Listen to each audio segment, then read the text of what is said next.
Welcome back, and now for the news in detail. Iran has asked the US to offer greater incentives if it wants to renegotiate the 2015 nuclear deal. Tehran says Washington must offer concessions that go beyond the agreed pact. President Hassan Rouhani's advisor Hassanuddin Ashana says the new conditions and incentives must come with international guarantees. This is the first indication from Tehran it could renegotiate the JCPOA nuclear pact with Washington. This comes after Iran said it's convinced Europe is not sticking to its commitments under the nuclear deal. Secretary of State Mike Pompeo is on a visit to the Middle East as the US pushes Iran for talks. Before departing, Pompeo offered negotiations with Iran without preconditions. Iran's foreign ministry spokesman Abbas Mousavi has welcomed any efforts to reduce tensions in the Gulf region. The UK has warned war could accidentally break out between the US and Iran. Foreign Secretary Jeremy Hunt says while neither wants war, the escalating tensions could spiral out of control. United Nations Secretary General Antonio Guterres has said it is essential to avoid any form of escalation in the Gulf. Guterres' comments came a day after US President Donald Trump said he would impose new sanctions on Iran. Tensions between Iran and Washington intensified after Iran's military shot down a US spy drone earlier this week. Speaking on the sidelines of the World Conference of Ministers responsible for youth in Lisbon, the UN chief said the world cannot afford a major confrontation. When we see the Gulf today, it's very important, I said it 2 days ago, everybody must keep nerves of steel. It's absolutely essential to avoid any form of escalation. The world cannot afford a major confrontation in the Gulf. Iran has rejected the US Middle East peace plan, calling it shameful and doomed to fail. The proposals will be presented at an international conference in Bahrain this week. Iranian Foreign Ministry spokesman Abbas Mousavi says the conference is tantamount to sale of Palestine and will lead nowhere. On Saturday, the U.S. unveiled a proposal to create a $50 billion investment fund for Palestinians and neighboring Arab states. The Palestinian government and the Arab world has rejected the proposal, demanding a political solution first. Prime Minister Benjamin Netanyahu says Israel will examine the U.S. plan in a fair and open manner.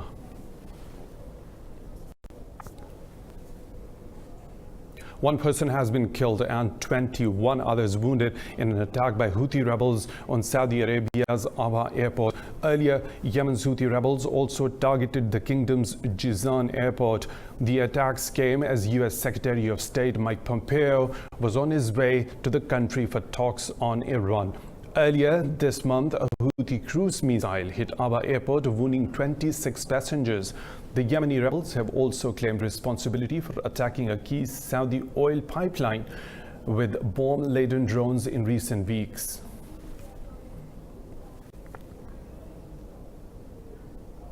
Sudan's military has rejected the Ethiopian plan for a political settlement in the country, saying it prefers the African Union proposal. The army has called for a unified effort by the AU and Ethiopia to mediate between the military council and the opposition. Sudan's protest leaders have accepted the Ethiopia's blueprint for a 15-member governing transition body.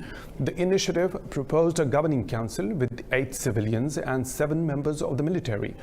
Details of the African Union proposal have not been made public. In a legal development, Sudan's Supreme Court has ordered authorities to end a nationwide internet blockade imposed by the army. The military council shut down internet services earlier this month. UN Human Rights Chief Michelle Bachelet has called on Sudan to end its repression against the protesters. She says the Sudanese authorities need to grant human rights monitors access to the country.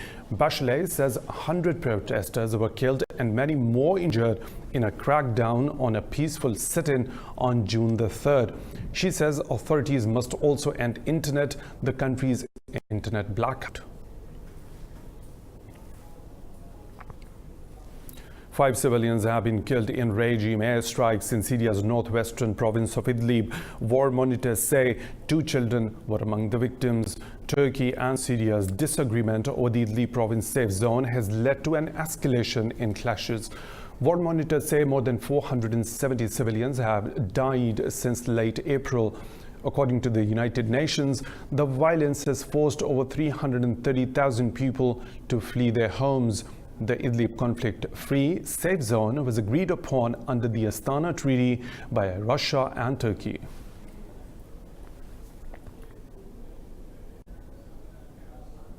In Mauritania, opposition candidates have rejected the election results, declaring former General Mohamed Ould Ghazouani winner of Saturday's polls. Ruling party candidate Ghazouani secured 51% of the votes.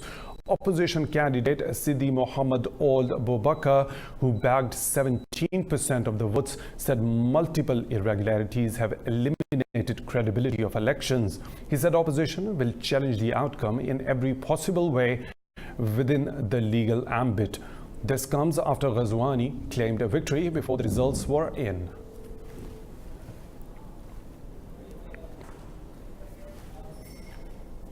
Turkey's ruling party candidate Binali Yildirim has conceded defeat in the rerun of the Istanbul's mayoral election.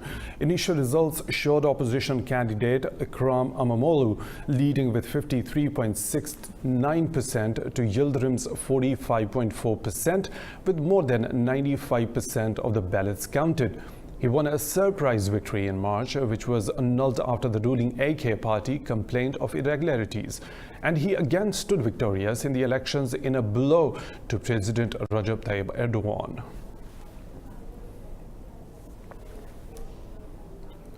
In Czech Republic, tens of thousands have taken to the streets in Prague, demanding the resignation of Prime Minister Andrej Babiš.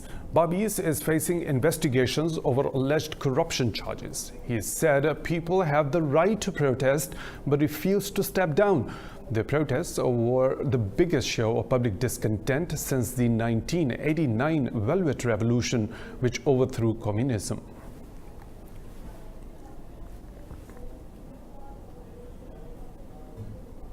Five people have died and over 100 were injured when a passenger train fell through a bridge and into a canal in Bangladesh. The structure gave way when the 5 train carriages were crossing at Kalura, 300 kilometers east of Dhaka. The train was on its way to the capital from the eastern city of Sylhet. When the accident happened, local people joined emergency services in pulling the dead and injured from the wreckage. 21 people were taken to hospital in Sylhet in a serious condition. Moving on to India, where at least 14 people have been killed in a stampede at a religious gathering in northern state of Rajasthan.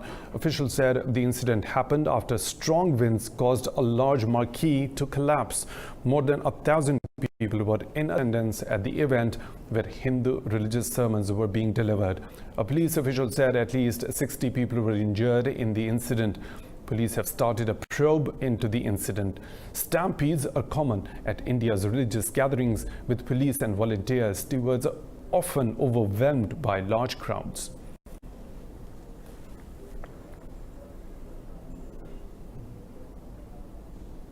Meanwhile, India has retrieved the bodies of 7 climbers, including a woman from the second highest mountain in northern state of Uttarakhand. 8 climbers had gone missing on May the 26th after being hit by an avalanche. A group of mountaineers from the paramilitary Indo-Tibetan border police found 7 bodies after a month-long search. Police are still searching to find the body of 8th mountaineer.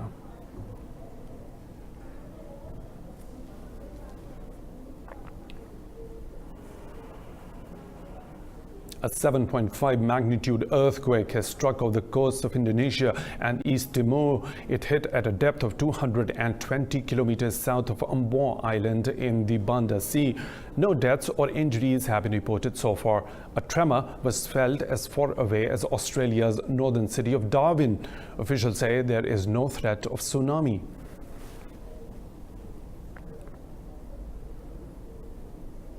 Australia is planning to build a new deep water port on its northern coast to help the US Navy counter China's growing regional influence. Officials say the facility will be 40 kilometers from Darwin, capital of Australia's Northern Territory.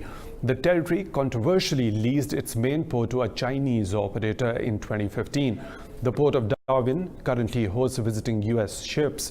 The new port will provide a more discreet base of operations for amphibious warfare.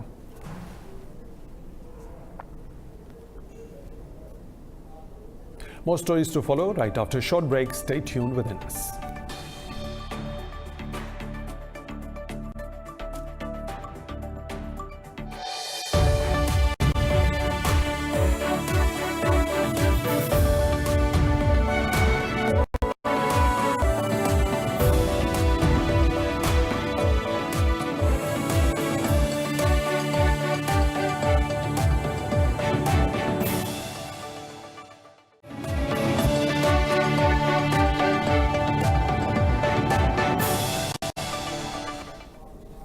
Welcome back. In Germany, police have dispersed hundreds of protesters demanding the government to end coal production to curb climate change. Climate activists entered the mine a day earlier to demand an end to lignite production. Protesters also temporarily blocked railroad tracks used to transport coal.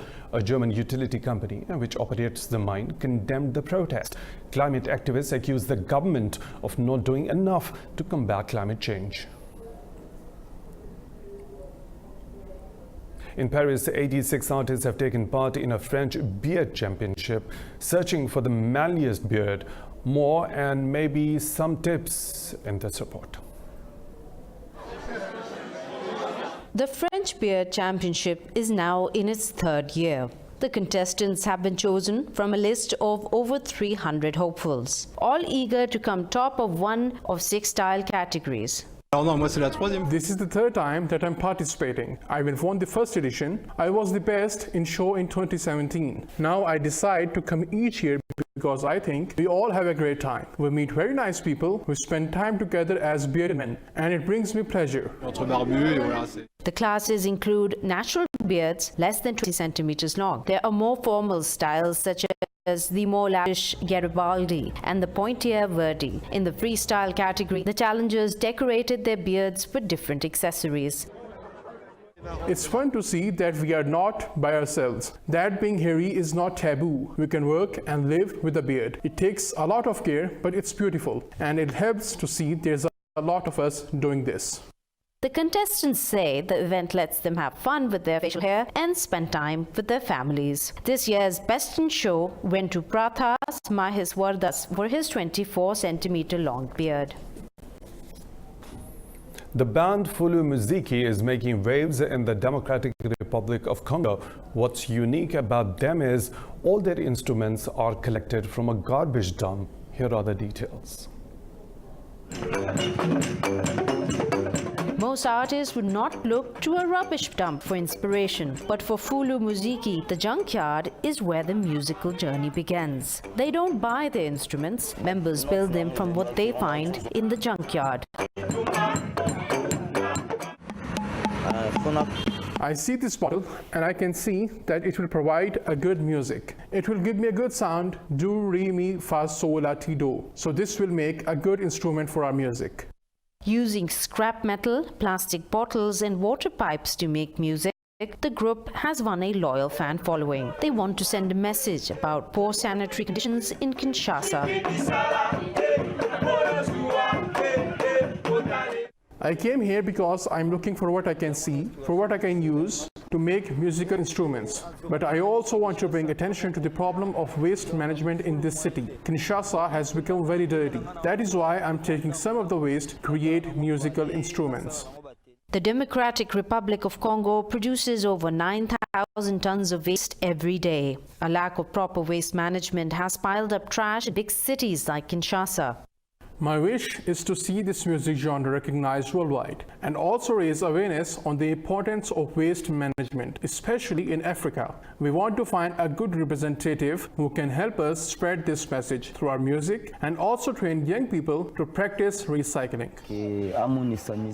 The groups don't pretend to have a solution to the problem, but they do hope to spread a positive message and increase public awareness of recycling. For cardiac patients, transplantable hearts are difficult to find, but now many are getting a new lease on life thanks to artificial heart pumps. More in this report. Heart transplants usually come with a long set of preconditions and a waiting list. Things are harder in more populous countries. China, a country of 10 million people, only has 300 transplantable hearts a year. Now technology is changing things. In the past, I felt breathless if I walked 20 to 30 meters, but now I can walk 800 to 1,000 meters. I was unable to go upstairs without help, but now I can walk by myself. Heart patient He Xin's surgery was done by director of Wuwai Hospital Hu Shengshou. The technology was developed independently by China. Compared with the latest generation, the third generation of US-made artificial heart pumps with magnetic suspension that has been widely used in the world, this artificial heart pump has reached the international level. The Chinese heart pump weighs in at under 180 grams. It has been successfully installed in 7 people so far.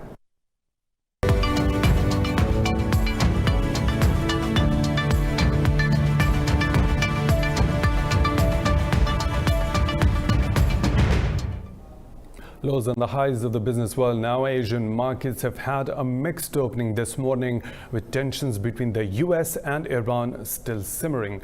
Mainland Chinese stocks rose in early trade, with the Shanghai Composite up 0.11%. Over in Hong Kong, the Hang Seng Index was largely flat. Japan's Nikkei 225 recovered some of its earlier losses before fractionally declining. In South Korea, the Kospi recovered to trade 0.16% higher. In early trading, Brent crude futures rose 0.6%, while US crude prices have increased to $58 per barrel.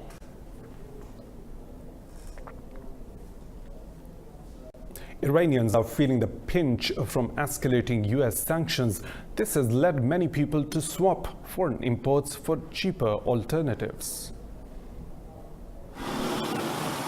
Locally made clothes, perfumes and leather goods line the shelves in Tehran's malls. They provide an alternative to the Western goods many people can no longer afford. Days, I suppose that our customers prefer to purchase from Iranian brands because they believe in Iranian brands. They found out that the material and the average price of Iranian brand is perfect in compare of foreign brand. Whether it is chadars or blue jeans, people are now buying Iranian-made goods. Many manufacturers have also reduced their dependency on foreign imports. US President Donald Trump has reimposed sanctions a year after he withdrew from 2015 nuclear deal. But some Iranians are determined to remain optimistic.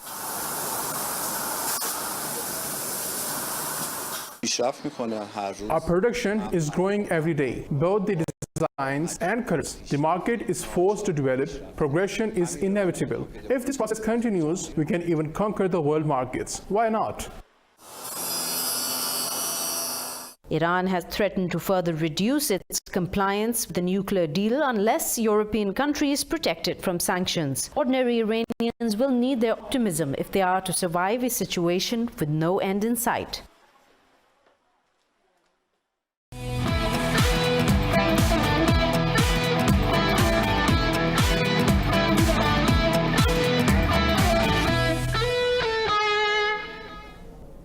A cricket museum in Pune, India is seeing a surge in visitors during the World Cup season. More in this report. Situated in a residential apartment, this museum houses some of the rarest cricket collectibles in the world. Many are signed by titans of the game, like India's Virendra Sehwag or Sri Lanka's Sanat Jayasuriya. With the cricket craze peaking because of the World Cup, the establishment is busier than usual. My son is crazy about cricket. He is very much obsessed. I came here with very low expectations, but once I arrived, I realized that the articles that have been collected here at a big scale quite a lot of effort has gone into making the museums. One of the biggest attractions in the museum is a cricket bat signed by all World Cup winning captains. It also boasts cricket kits belonging to legends like Desmond Haynes, Mark Waugh and Alan Border. I am very excited to come here and see all the articles on display, like cricket bats, jerseys, and a lot of information from the 1975 World Cup, whichever teams that they have ever played, like their scores. I loved watching it. Their collection also includes balls used by bowling legends like Kapil Dev and Wasim Akram. On certain days, visitors can also watch classic matches of the past.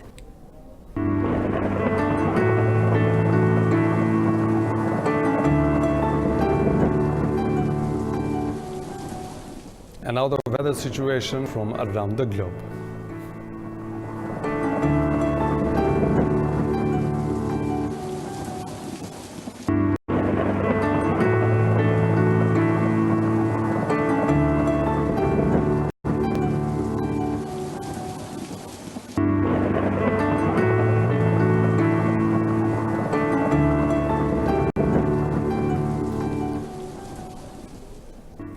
That's all for now. For further updates, stay tuned to Indus News.